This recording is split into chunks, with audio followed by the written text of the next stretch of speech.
Halo penikmat film, balik lagi bersama gua Hadit Movie Time di ruang film. Yuk masuk, silakan.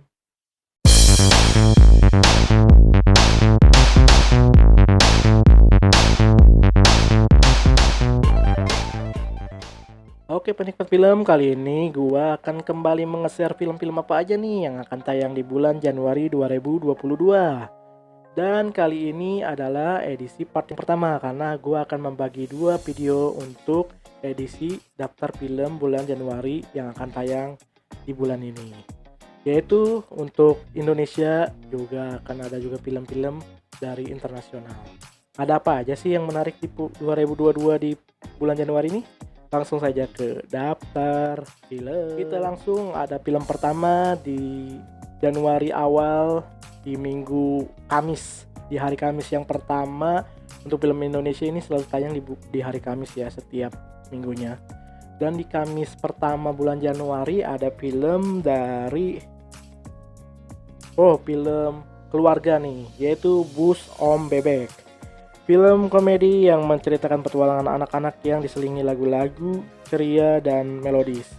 Nah, mungkin ini akan ada unsur-unsur pembajakan dari bus serta ada unsur penculikan dari anak-anak karena ini tentang cerita anak-anak yang sedang berlibur bersama Bus Om Bebek yang akan diperankan oleh Ajis Gagap sebagai supirnya. Wah, film ini harusnya tayang sebelum awal tahun ya, karena anak-anak sendiri juga sebenarnya libur di bulan Desember kemarin ya, akhir tahun. Cuman sekarang udah udah masa sekolah lagi, harusnya sih film ini telat tayang. Mungkin gak dapet slot karena film-film Indonesia ini sempet banyak yang ditunda, akhirnya numpuk di bulan Desember. Jadi film liburan seperti ini tayangnya di bulan Januari. Ya, kita lihat apakah dapat penonton apa enggak. Biasanya film-film ini hanya sedikit penontonnya, cuman kalau keluarganya banyak dan lagi libur sih pas aja, cuman kalau ini kayaknya kurang deh. Ya, kita nantikan film Bus Om Bebek ini. Film berikutnya ada film Pintu Pertama, Kedua, dan Ketiga. Film ini mengisahkan tentang kehidupan dari 3 generasi, yaitu anaknya, bapaknya, serta neneknya. Atau ibaratnya cinta dari 3 generasi yang berbeda nih. Cinta pertama, kedua, dan ketiga ini lebih ke drama ya. Film drama yang sudah banyaklah memikat hati penonton. Tentunya film ini pasti laku. Cuman masalah pendapatan atau berapa jumlah penonton mungkin untuk Januari ini sedikit menurun dibandingkan bulan Desember kemarin ya. Atensinya mungkin tetap ada, cuman tidak sebanyak film kayak kemarin Teka-Teki atau Yowis Band ya, yang memiliki daya tarik yang lumayan banyak. Jadi film ini bisa jadi utama juga lah bulan ini, karena film-film internasionalnya kurang menarik juga ya. Jadi bisa menjadi pilihan untuk akhir pekan kalian menonton bersama pacar atau teman. Untuk film selanjutnya ada film Terah 7 nih. Kisah tentang Karyono yang ingin menjadi kaya raya dengan memuja iblis. Film horor. Terah 7 ini film horor kelas B lah ya, kelas B apa kelas C itu di Indonesia, yang sekedar tayang cuman kembali lagi penontonnya gak banyak lah ya. Kalau film-film horor itu nggak sepopuler film-film drama ya, penontonnya memilih film lain dibandingkan film horor yang gak jelas banget di Indonesia.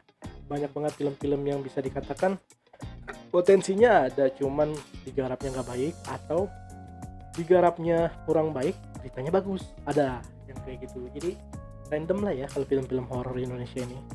Cuman yang kayak populer film Joko Anwar sih jelas potensinya bakal banyak, kayak Pengabdi Setan ya, untuk di tahun ini yang bakal keluar film keduanya.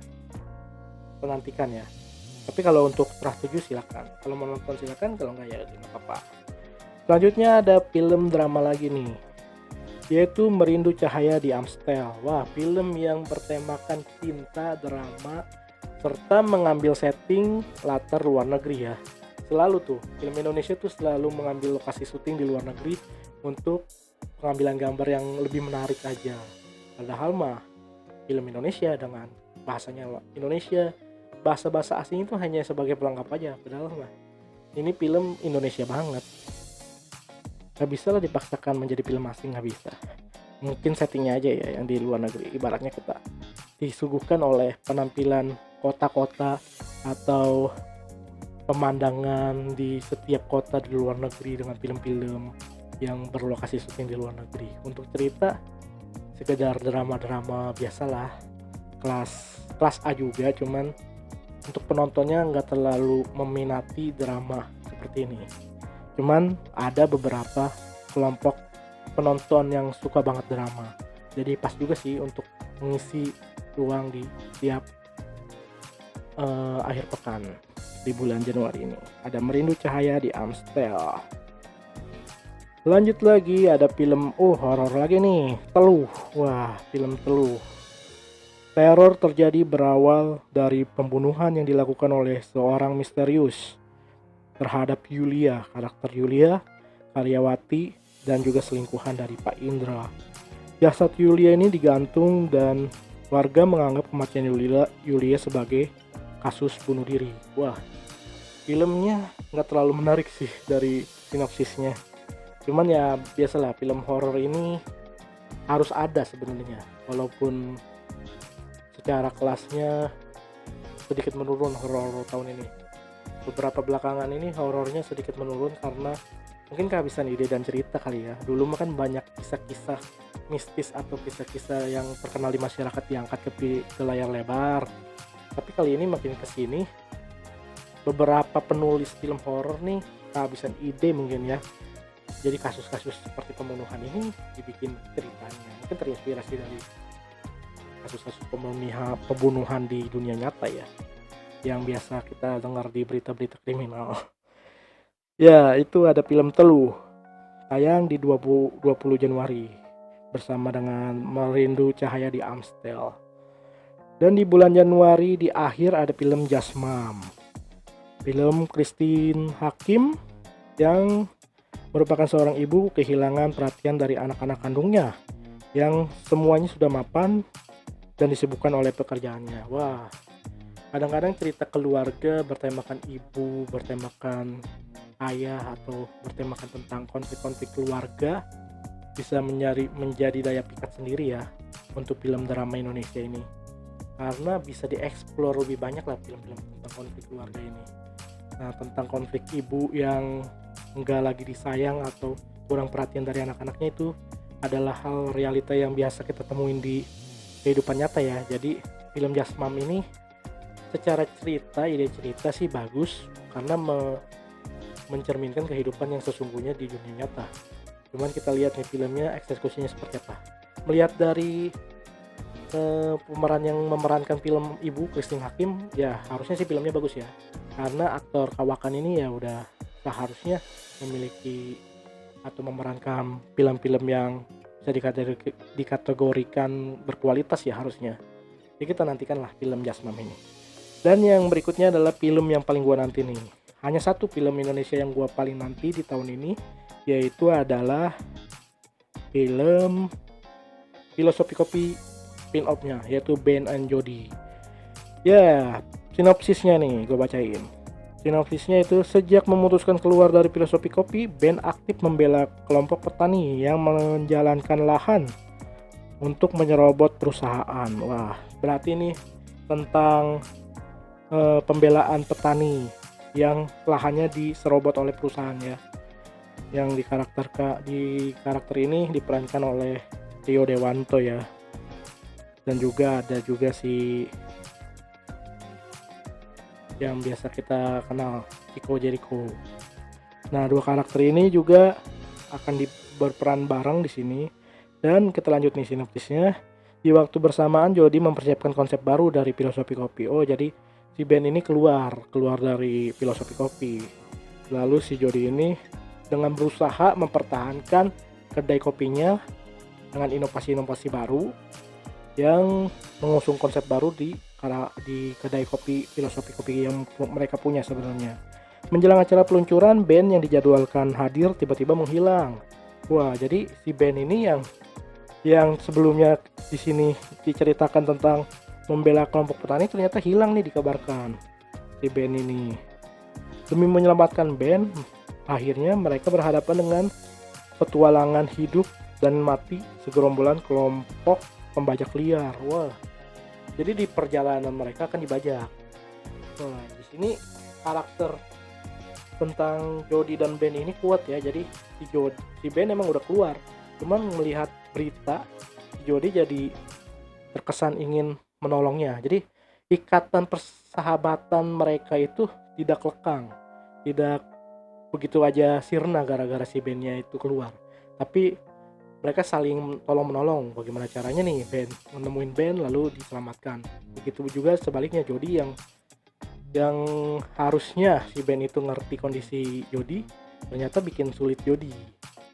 Jadi Ben and Jody ini menjadikan spin-off yang di luar dari filosofi kopi, itu konfliknya seperti itu. Jadi sedikit menarik lah ya bisa dikatakan di sini Ben and Jody. Karena kita akan di trailernya sendiri aksi laganya ini sangat memukau ya, karena kita lihat juga ada Yayan Ruhiat di situ. Jadi jelaslah koreografi dari fightingnya juga menarik. Ceritanya sedikit berbeda banget sama filosofi kopi. Jadi drama-dramanya nggak sekental filosofi kopi. Cuman tentang persahabatan, idenya sih cukup segar lah ya untuk filosofi kopi. Jadi cukup berani lah untuk pengembangan cerita filosofi kopi dari spin-off-nya ini. Kita nantikan ya, karena gue juga paling menanti banget film ini.